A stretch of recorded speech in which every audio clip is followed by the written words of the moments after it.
He had 600 pounds of heroin, meaning 600 British pounds worth of heroin. I was thinking that must be a giant bag of heroin. They're thinking like 6 guys. I'm Rebecca Lavoie, and this is Crime Writers On, the original true crime review podcast that digs into true crime, pop culture, TV, and other podcasts. And this week, The Times of London digs into the unsolved shooting of a teenager. Are his killers taunting his family in rap videos? We'll talk about who killed CJ Davis. Joining me to get that done is former TV journalist, my co-podcaster, and the love of my life, Kevin Flynn. Hello, Kevin. Hello, Rebecca. You're also a true crime author. We should probably say that, right? Yeah, that's the crime writers How part of many Crime Writers On. books have your name on them? 7, I think. Yeah. I don't know. Not 6, to 7. mention the other books written by that other Kevin Flynn who isn't you. That's right. But they don't send me that check. Damn. Also with us is journalist True Crime. By the way, did you do this? Did you read this? No, I saw it, but Why don't you read it out loud? Read it out I saw loud. it, but I didn't want to read it. I thought Read you it were out saying- loud I thought for you the were just saying audience. it as a trick. Read it out loud for the audience. Joining me to get that done and more is my real-life husband and true crime co-author, former TV journalist, and the one who thinks I don't read these scripts, Kevin Flynn. Hello, Kevin. Thank you, Rebecca. I mean, I feel like I shouldn't need a script to introduce you. A, I live with you. B, we've been doing this for 6 years. Why did you write it down? It's like the green M&M thing. He just wants you to know that you're paying attention. Okay, so I'm going to go ahead and read the rest of the intros now. Go ahead. Also with us is journalist, true crime author, licensed private investigator, certified cat lady, and the one most likely to get enraged by injustice, Lara Bricker. Hello, Lara. Hello, Rebecca. Also with us is the author behind the noir novels known as the City Trilogy, host of the Strange Arrivals podcast, and our favorite naysayer, Toby Ball. Hello, Toby. Hello, Rebecca. Toby, how do you feel about being characterized as our favorite naysayer or favorite cynic or favorite doubting Thomas every week? Does it wear on you? Well, it's better than being like your second favorite naysayer. So I Laura, can live with it. I have a question for you before we get started. Yes. I know that your recording studio where you connect with us is perhaps not insulated. Yeah. And a couple weeks ago on the podcast, we were all complaining how it was so hot. But we live in New England and things have turned. How are you faring over there in the icebox known as the Lara Bricker podcast studio? Well, the space heater has come out again, and pretty soon the weighted blanket might be coming down. So, yeah. It's very soothing. Fall has come a little bit early to New Hampshire, and I'm hoping it's just a joke, but it is 2020, so we might just be stuck with it at this point, you know? I think so too. We had the diplomatic discussion at home, and everyone who knows a New Englander knows that it's always a debate when to turn the heat on. Oh, we've Not had really it on. debate in the our morning. house. Yeah. And turn it off in the afternoon. It's not really a debate in our house. I'm like, today's the day. There will be no arguing. And so Yeah. we've reached that point. Happy winter, everyone. Here we are. All right, let's start the show, shall we? Yes. 14-year-old CJ Davis was an avid dancer who struggled in school, fell into the wrong crowd, and started selling heroin. 3 years ago, he was killed by a shotgun blast from a passing car in his East London neighborhood. Times of London reporter John Simpson digs into the death of a kid on the periphery of the British drug trade whose murder seems readily solvable. As a crime reporter, I deal with a lot of murders. In all the years that I've covered murders of young boys involving street violence and gangs, this one stood out. The 5-part podcast, Who Killed CJ Davis, explores the world of London's loosely structured gangs in a country where gun violence is rare. Did his mother's attempts to get him out of the drug trade endanger him? Was the shooting revenge for an attack on a rival gang leader? And has the prime suspect been taunting CJ's grieving family in homemade rap videos? So the murder itself, CJ was on the street with some acquaintances, with friends. A car stops, and then he is shot in the head with a shotgun blast. It's caught on some cameras from odd angles, and there are a couple of witnesses who give kind of an unclear portrait of exactly what happened. And that's what this podcast is trying to do. It's trying to solve the case, figure out what happened and some of the forces behind it. Now, Kevin, this is very different from podcasts that we've listened to that are produced in the U.S., right? Because this is a very victim-centric podcast about a crime, but it also really digs into underpinnings of kind of the criminal stage that John, our host, and the writers of the podcast kind of seem to think that we don't know a lot about, right? Yeah, I mean, it was very enlightening to me on the crime angle about what the British drug trade actually is and the gang culture and what gangs are. Because we have this image, certainly, from watching movies and TV shows about who a gang kid is in the U.S., right? And why kids join gangs and why they deal drugs. And it seems like it's very different in Great Britain. It's not the same as like we'd see in a movie. We think that a kid, from a disadvantaged neighborhood gets caught up in a gang because the gang will give him protection.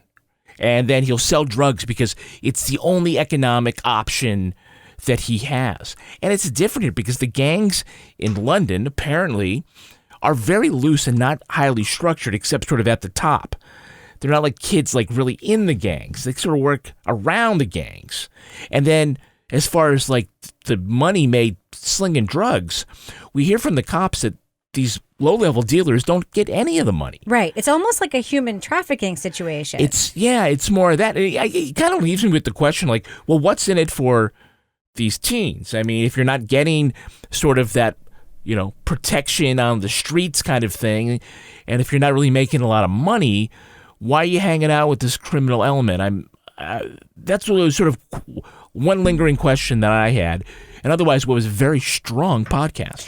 All right. So, Laura, you have some questions about sort of the delivery of this podcast. You sent me some notes. Okay. Can you just talk a little bit about the style of the podcast and the journalistic approach that it took? Yeah, I think, what I liked about this, but it takes me a while to adjust because we've been listening to these like highly stylized Wondery style podcasts with all the music and all the extra. This is a really straightforward journalistic investigation. And we've got John Simpson, the host, who's clearly a very well-sourced crime writer, and his producer, Poppy.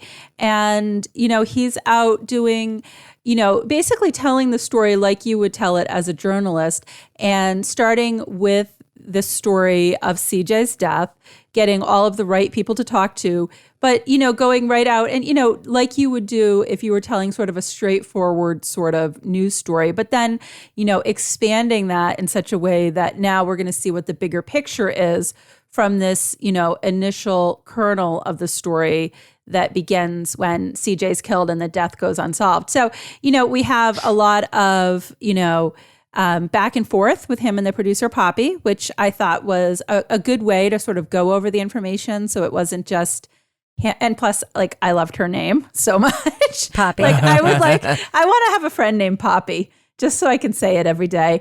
It's just such a fun. Yeah, for our listeners in the UK, like that's not a very common name here in the States. It's definitely like a very British name. Yeah. In fact, I think we met an ex-US expat in London who she ended up naming her daughter Poppy because it sounded British. Yeah. She was like, I just want to fit in. It's so fun. Yeah. So Poppy, I love you. Your big Poppy. Yeah. But I thought that was a good way to get the information out through those conversations back and forth with Poppy. I actually agree with you. Those are called like debriefs, studio debriefs, and you hear it very often in reported podcasts. I mean, if you think about Serial, you hear Sarah and Dana, her reporter, talking in the studio or in the car together about what just happened, and that's a way to get the listener informed about what's going on. But it's hard to do well all the time. Sometimes it sounds bad, frankly. Sometimes it sounds very much like they're filling in an empty space yes. they couldn't fill otherwise. Kevin, tell me a little bit about how you made dinner tonight. Well, Rebecca, like very often it can be that. And I thought like when we introduced Toby. Yes, I do think it was well done in this podcast. Now, Toby, this is a very victim-centric story in many ways, which is also sometimes that's difficult to pull off while also being sort of journalistically balanced and objective. I thought it was handled really well, the way they profiled CJ and talked about his life and really included his mother in the podcast. What do you think about that? Yeah, I agree. I think it's tough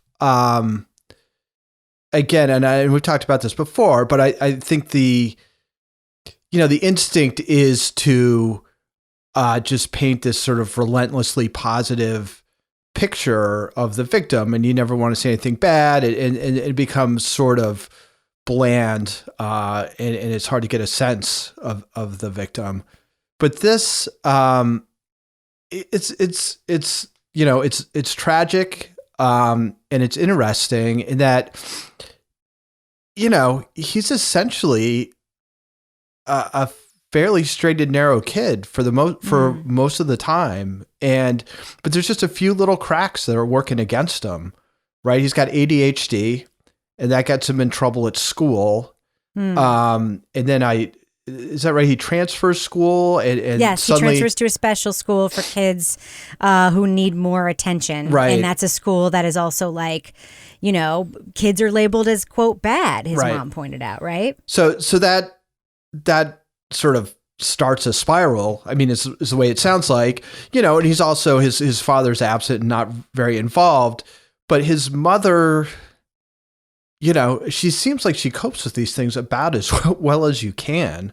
She has brothers. So CJ's uncles who, seem to be taking on that role with him. But I guess it just gets away. So he's definitely, he's sympathetic. He also seems very real. And because what happened to him, but there just seems like this awful inevitability to these little curves that his life takes that is eventually going to end up in, seriously hot water. Kevin?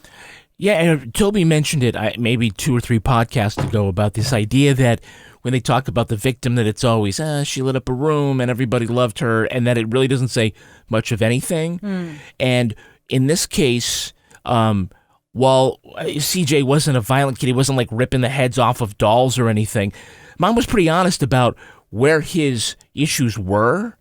Whether it's in school or whatnot, but also about all the good things about it. Was, I thought, probably the most sincere portrait we've had of a victim in quite some time, because it made it real. It made it credible when you talk about it. If it was all bad stuff or it was all good stuff, it's hard to believe. But because it was, more nuanced, then I felt like I knew more about this 14-year-old kid.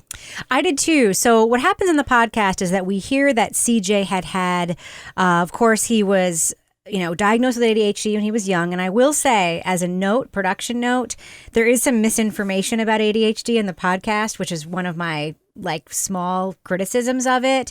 John, our host, says, it's present in only 2 or 3% of children. I know it's higher than that.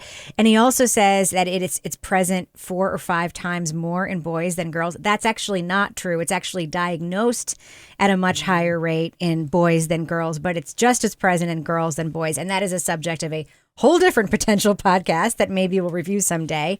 But they talk about him having troubles in school and sort of some of his issues in school, translating him to being labeled as a troubled kid, something that CJ then internalizes.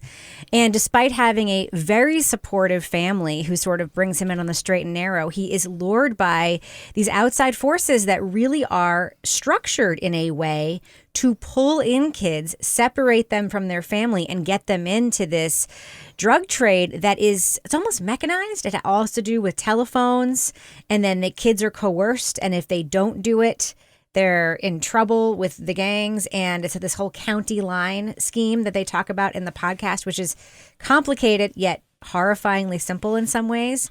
County line is a telephone line. That's right. And CJ's mother then does a heroic job trying to save her son from the situation. He wants out, but the fact that she has interfered marks him in a way, and others in the gang think he's a snitch or know he's a snitch. When he's murdered at 14, it's unclear whether or not he was the target. But one of the interesting facts the podcast pulls out is that law enforcement does have a document that's a matrix of all of the young people that are involved in these gangs. Those documents were leaked to a rival gang, so it's not clear whether or not. Wasn't it like the knock list in Mission Impossible?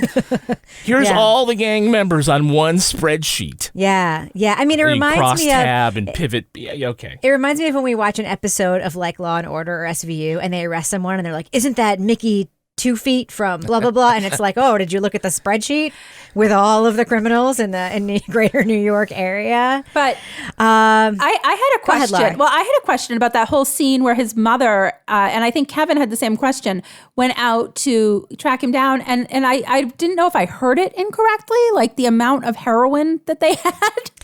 No. You you're right. did hear it incorrectly. He had 600 pounds of heroin, meaning 600 British pounds worth of heroin. I was thinking that must be a giant bag of heroin. They had like 6 guys. I was like, how could he carry it? I saw your note there, and I was like, Kevin, we were just in London. Like, you know what At the first, I money think is called. 600 pounds. Like, wow, how many kilos is that? It's a metric system. It's a big backpack. It's a hell of a backpack.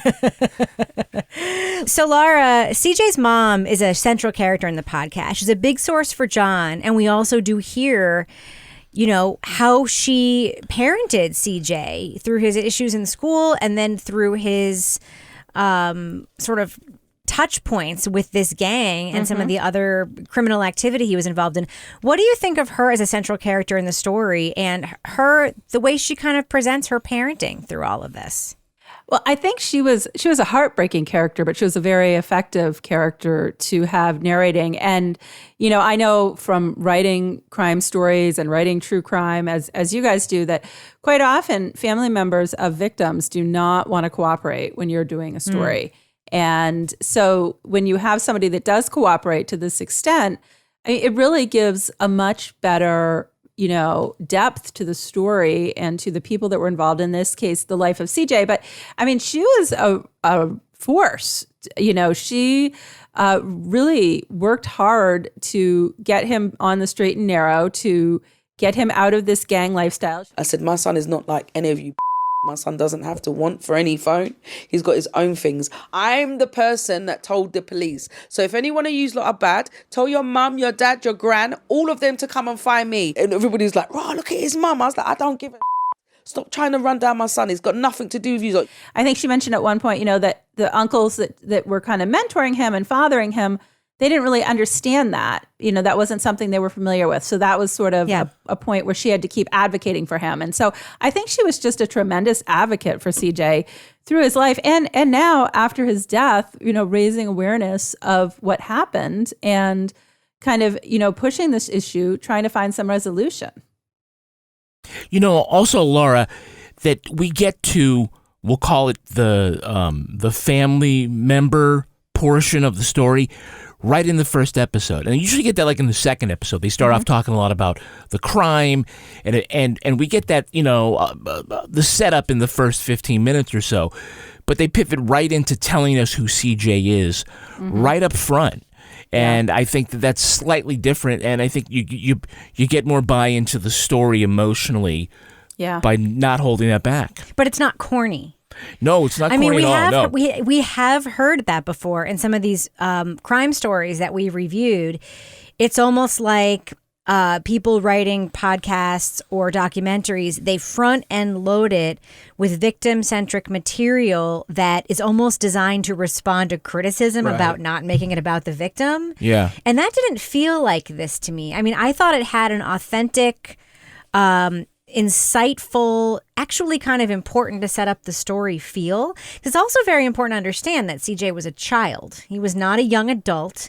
He was a child. And the podcast, in some parts, makes a very good case for the fact that his likely murderers, who were, you know, 18, 19, 20, in their early 20s, were also in a lot of ways children. And that's a lot of what this is about. Yeah, one of the detectives says that. Yeah. Now, Toby, one of the interesting aspects of the story to me is the two Londons. This is something that gets talked about a lot, having just visited London and certainly only visiting one of those two Londons. We hear from a couple of sources in the podcast, which John, interestingly, has some gang sources, and he gets actors to actually just basically repeat his phone calls with them or whatever. But one of those sources tells him, there are two cities here. There are two Londons. You live in one, we live in the other. I'm looking out my window and I can see where the Olympic Park was. And Usain Bolt, had a world record right over there. But we have this whole other world that you don't see. I found that very interesting, and the way that it was framed very interesting. What did you think of the portrayal of the city and the two cultures within the city in this podcast? Right. Well, something we've talked about, in a lot of podcasts have sort of addressed in the U.S., and largely in racial terms. And I think that's probably the case in London as well. So, that frame is familiar, but the details are quite a bit different. And so when they were talking about the amount of gun violence in, I believe, England as a whole. Yep. And it was I think 33 gun murders in a year. Right. And, that seems like a bad month in Chicago. So it seems like there's definitely violence.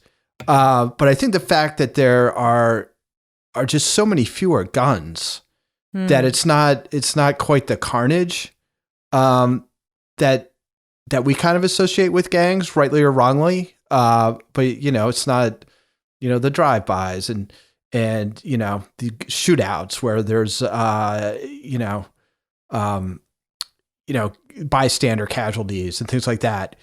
And the things that they do talk about, they just seem like from a slightly different world. Like they even talk about they kidnap a guy and they beat him up and then they pour some kind of corrosive on him. Yeah, like acid. Or yeah, whatever. It's just the details are quite different. And then I thought the whole part about the drill rappers was super interesting in that part of the way you sort of gain credibility. You put out these raps about stuff that you've done, and then they have fact checkers that, go through and they say, some of it's gangs and then some of it's just kids who've got time on their hands who hear the thing and they're like, oh, I wonder if, they hear the song, and then they go and they see, did this person really kill those people or, deal all those drugs or whatever. And so these songs, I think they say we couldn't exactly use them for evidence, but we can use them to sort of establish the character of a person by the music that he makes, just knowing that if it's just idle boasting, he'll be called out for it. So that if it's sort of left unchallenged, that there's a sense that it's probably true. It could be a gangs confession. Fight by having music video battles. It's it's like You Got Served. Yeah, Pitch Perfect. A dance. Yeah, like a dance battle between gangs, like it's West Side Story, the Sharks and the Jets. Now, to be fair, they actually fight by going into each other's neighborhoods and stabbing each other. Okay, yeah. But then the call out about legit. it is actually in these rap videos. By the way, this happens in the United States too. There are also gangs who produce rap videos in the United States that also brag about crimes. It's just a little different here because. Yeah, I mean, it's a little bit different in this case because the style of music is so specific, and because this is it. There are these million views and these at home YouTubers who are like Laura, your son could end up being one of the fact checkers if you live in England. He's a YouTuber, right? He watches a ton of videos and gets in these rabbit holes. What did you think about hearing these drill rap songs sounded like confessions to stabbings and in one case potentially a confession to the murder of CJ Davis? Yeah, it definitely gave me pause because I'll tell you, like you said, my son is always on TikTok and YouTube, and he'll not that he'll ever watch Crime Writers On, so I can say this, and I'll kind of go in and see what he listens to, and I'm like, huh. Fact or fiction, now I'm thinking as I'm listening to the lyrics of some of the songs and things that he's posting up on TikTok, and not hymns, but, songs that he's sharing and things. So it's definitely, I feel like the tech savvy, I mean, we are we're older. I'm definitely the least tech savvy of this group here. But, the kids that are raised in that generation, I mean, that's their means of communication. And, it's not like they're going down into like the square and being like the town crier, which is like my role, like how I share information. They're doing it this way. And it's definitely, you could spend hours and days looking for clues in these rap songs, I think. And I think it's just a rabbit hole that you could go down and very quickly get lost. Now, Kevin, Toby was talking about one of the big differences between England and the U.S. is the lack of guns on the streets in England, because firearms are largely illegal there. Another thing that really stuck out in this story as compared to many American stories we've heard that are similar to it, this is very much a how did this happen style story, which is something we're used to. Like, where are all the places that a different choice could have been made or an intervention could have been done that would have changed things? And they talk about the school. Had he not been sent to this alternative school, or had he, had a different kind of intervention here? But we're hearing from social support people. There are a ton of social supports in place. His mother lives in safe council housing. They do have this intervention school, which is not really something that exists much here in the U.S. If you have a kid in a public school here who's disruptive, who's like, they could either get kicked out, but they're not going to be sent to an alternative publicly funded program necessarily like this one. I mean, this is a place that does have, and we hear from, nonprofit workers, we hear from, national employees who are actually, this is their job, is to do social services and intervene with kids who are attracted by gangs and so forth. It's a very different kind of how did this happen story when you hear a story where there is a rich, well-funded, or relatively well-funded compared to the U.S. social safety net, right? Yeah, but also it seems like gang members were also utilizing that they were those using schools, the social safety net. They became recruitment areas for the gangs and whatnot. And like we talk about, what could have been. I mean, you have to look at. You also say, well, what would have happened if CJ's mom didn't take that 600 pounds of heroin and flush it, and now he has a drug debt. You mean 600 pounds worth of heroin? Yes, exactly. Be a lot to flush if it were 600 pounds. And what if she didn't go out and yell at the kids and give away, kind of confirm or not that he's the snitch, or leave everybody with that impression. But also, those were like two really interesting facts that John discovered. But it just doesn't seem like that would lead somebody to target CJ for an assassination. Right. Certainly not in his own gang. If they wanted to get rid of him or send a message or something, they wouldn't stage it to look like it's, a drive-by shooting. They want to show would be deliberate. It is very intriguing that the Brickton boys, that this neighboring gang, that their top dog had gotten jumped and nearly killed 3 days earlier. And so, it seems much more likely that somebody else in that group of people, and they say that there was a more senior gang member amongst those people, was the actual target. Right. And so that seems like one of the reasons why folks think that this could be solved. Right. Right. Toby, what did you think of that? The fact that these gangs are using the social safety net to recruit kids. Like, they basically find kids who are in care. Or if the kids have parents, they get those kids to say that their parents are abusive so they can be put in care, so that then they are more easily used to, traffic drugs in this operation. Yeah, well, I mean, it's clever, I guess. I mean, it's not like it's not dumb people running these things, and I'm sure there's a lot of trial and error. I mean, they find ways that is effective, and they know who's vulnerable, and then if somebody's not vulnerable, they know how to kind of create situations in which, the people who might be able to help them are, they're sort of isolated from them. And in both ways, it allows them to have more power over the kids. Well, it certainly is an interesting look into a gang culture that we're not familiar with, into a city that, has two components to it that really contributed, despite its social safety net, to the murder of this young boy. So let's do what we do. But before we get to our thumbs up or thumbs down reviews, if you want to hear an expanded discussion of Who Killed CJ Davis, plus a bonus review of Wondery's irreverent Italian political tale, Bunga Bunga, subscribe to the Crime Writers On podcast wherever you get your podcasts. You can like and follow us right here on Facebook and Instagram. Tell us your review of Who Killed CJ Davis in the comments. You can join the amazing community in our official Crime Writers On Facebook discussion group. And for exclusive podcasts and more, join us on Patreon at patreon.com/partners in crime media. So Laura Bricker, I'm going to start with you. Thumbs up or thumbs down? Do you think our listeners should check out Who Killed CJ Davis, a new podcast available in a couple of feeds? Thumbs up or thumbs down for you, Laura Bricker? I'm going to go thumbs up. I wasn't like overly enthusiastic, but I think this was actually a really well done podcast. It was a really interesting story. The reason I'm not overly enthusiastic is at times it did get a little bit slow for me, but there was just a lot of, information, things I didn't understand or know before about the culture in London with regard to crime and gangs.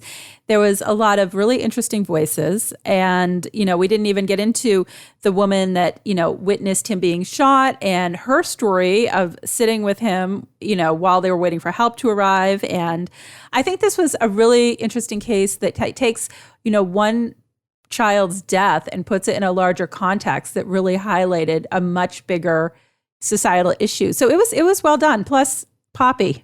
So thumbs up. What about you, Toby Ball? Thumbs up or thumbs down for Who Killed CJ Davis?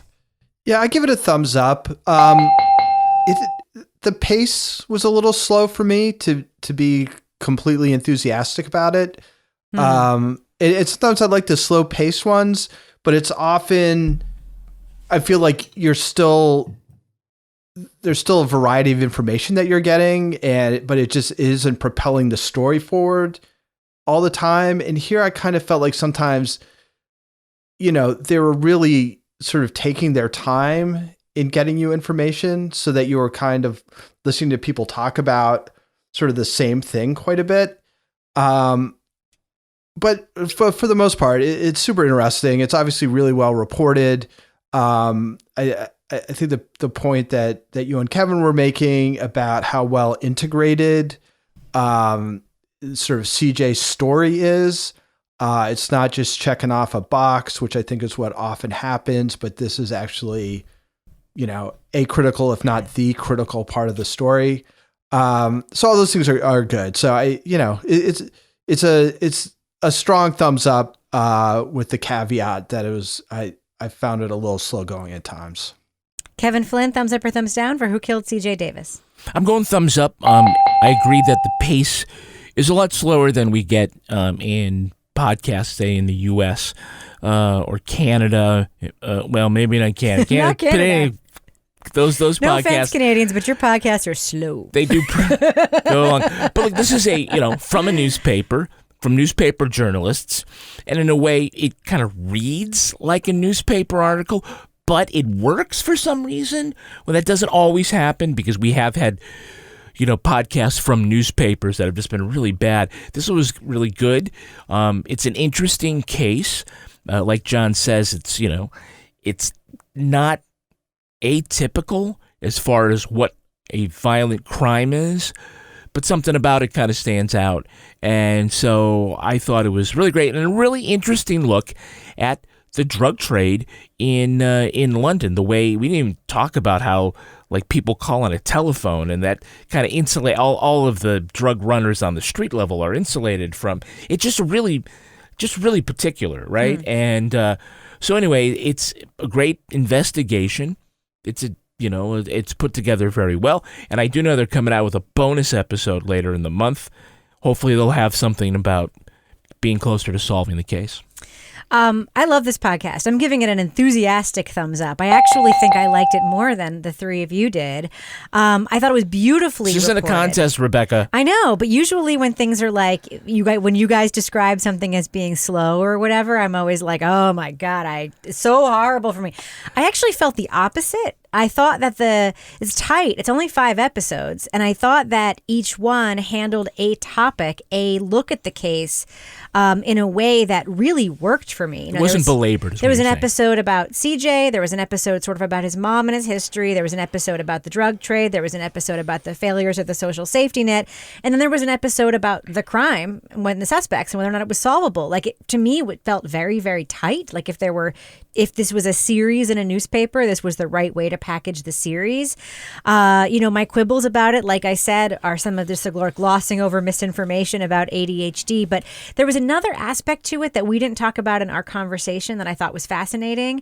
I know they've been working on this for a long time, but some of the reporting had some real-time elements to it, like CJ's mom reacting to what she heard in a prior episode and kind of advancing the story. So yeah, I'm giving a really enthusiastic big thumbs up for Who Killed CJ Davis. I think it's definitely worth a listen.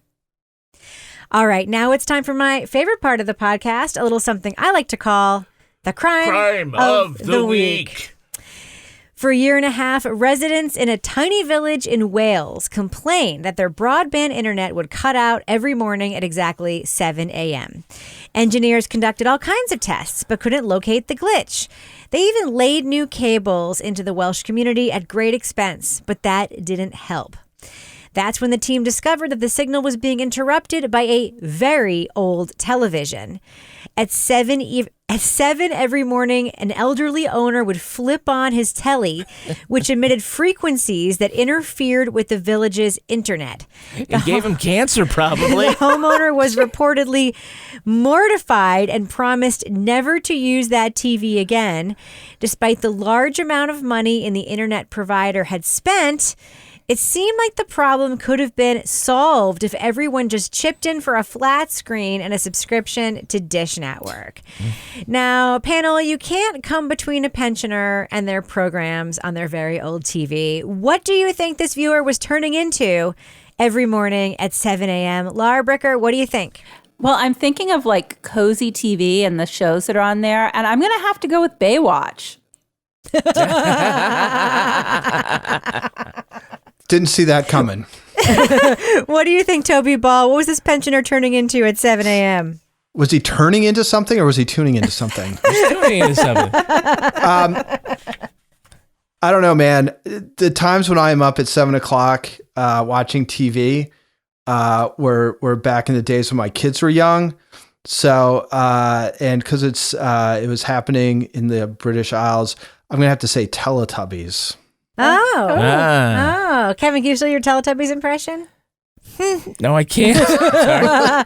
Tinky Winky. Po. La la. Kevin, what do you think this pensioner was tuning into at 7 a.m.? At 7 a.m., she was probably tuning into the 6 a.m. news. Oh, okay. So this is Wales, right? Yeah. I got to go with anything starring Matthew Rhys. Anything. All right. Well, that's going to do it for us. Remember to follow us right here on Facebook.